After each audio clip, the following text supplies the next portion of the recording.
Assalamualaikum warahmatullahi wabarakatuh. Bagaimana kabar hari ini anak-anak? Bu Indah harap kabar hari ini kalian baik dan sehat semuanya. Oke, hari ini kita akan belajar muatan bahasa Indonesia tema 8, subtema 1 dengan materi unsur-unsur cerita dan mengurutkan sebuah peristiwa. Mari kita simak bersama-sama materi yang akan Bu Guru sampaikan. Materi kali ini kita akan membahas unsur dalam cerita dan mengurutkan suatu peristiwa. Nah, yang pertama akan kita bahas yaitu unsur dalam cerita.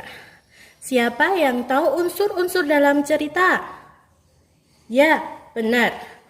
Unsur-unsur dalam cerita meliputi tokoh, latar, alur, tema, dan amanat.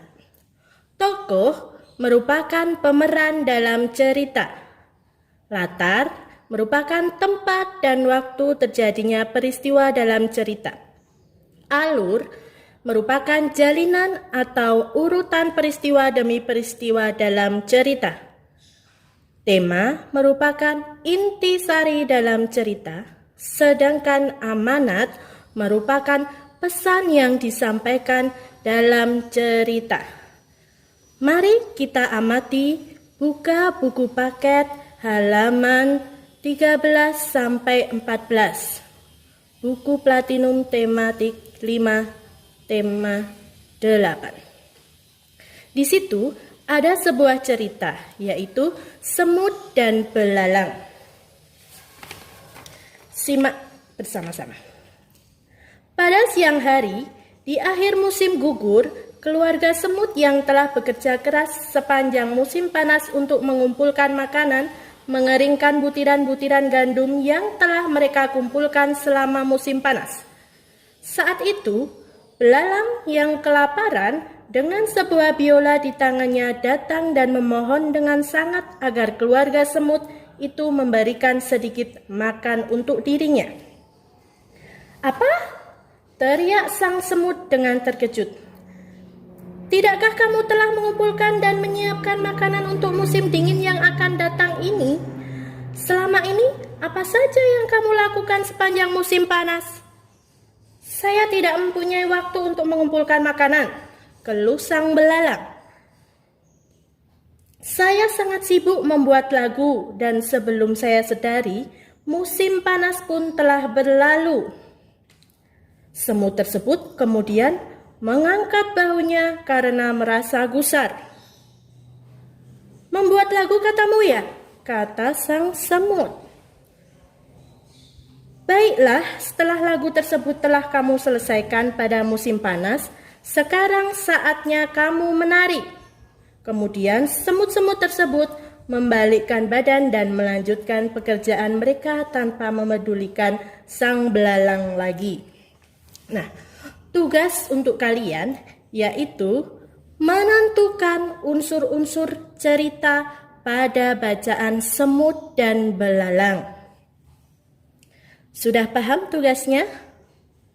Oke, selanjutnya kita akan membahas materi yang kedua yaitu mengurutkan suatu peristiwa.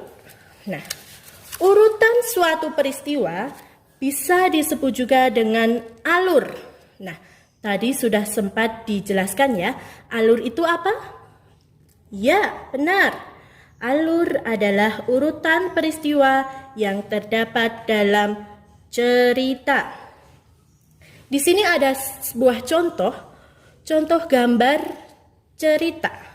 Ada gambar 1, 2, 3, 4. Ini adalah gambar yang sudah berurutan. Nah, nanti tugas kalian itu membuat sebuah kalimat dari gambar yang ditentukan dan kemudian mengurutkan gambar tersebut menjadi gambar yang baik. Nah, masih ingat cara membuat kalimat efektif? Ya, benar. Nah, cara membuat kalimat efektif yang pertama itu harus sesuai dengan EYD, ejaan yang disempurnakan. Kemudian, Yang kedua, itu harus sistematis. Yang ketiga, tidak boleh bertele-tele dan boros. Dan yang keempat, tidak ambigu. Nah, di sini Bu Indah akan memberikan contoh kalimat yang sesuai dengan gambar. Nah, gambar yang pertama yaitu Raffi, Ihsan, dan Biu sedang bermain cacing di halaman rumah Biu. Nah, gambar yang kedua yaitu setelah bermain mereka akan makan makanan yang sudah disediakan oleh Ibu Biu. Sebelum makan, Ihsan dan Biu mencuci tangan terlebih dahulu, sedangkan Raffi langsung mengambil makanan tanpa mencuci tangan terlebih dahulu. Gambar yang ketiga yaitu mereka makan bersama-sama dan tidak lupa berdoa sebelum makan. Dan gambar yang keempat yaitu Raffi sakit akibat tidak mencuci tangan sebelum makan. Nih, bisa diamati lagi. Oke. Selanjutnya ini ada tugas untuk kalian kerjakan di rumah. Ya, yang nomor 1, buka buku Platinum tematik 5, tema 8 halaman 13 sampai 14. Tugasnya itu tentukan unsur-unsur cerita dalam bacaan semut dan belalang. Dan yang kedua, buku Platinum tematik 5, tema 8 halaman 43, mengamati urutan gambar proses padi. A. Menjelaskan urutan gambar proses padi menjadi nasi yang benar. B. Susunlah teks sederhana yang menjelaskan urutan proses padi menjadi nasi. Nah, tugas kalian yaitu kerjakan dengan cara diketik dan kirimkan ke email wali kelas masing-masing. Bagaimana penjelasan tadi anak-anak? Apakah sudah jelas semuanya? Oke, Bu Indah ingatkan, jangan lupa kerjakan PR. Di rumah manfaatkan waktu dengan sebaik-baiknya. Oke, Bu Indah cukupkan sampai di sini. Sekian, wassalamualaikum warahmatullahi wabarakatuh.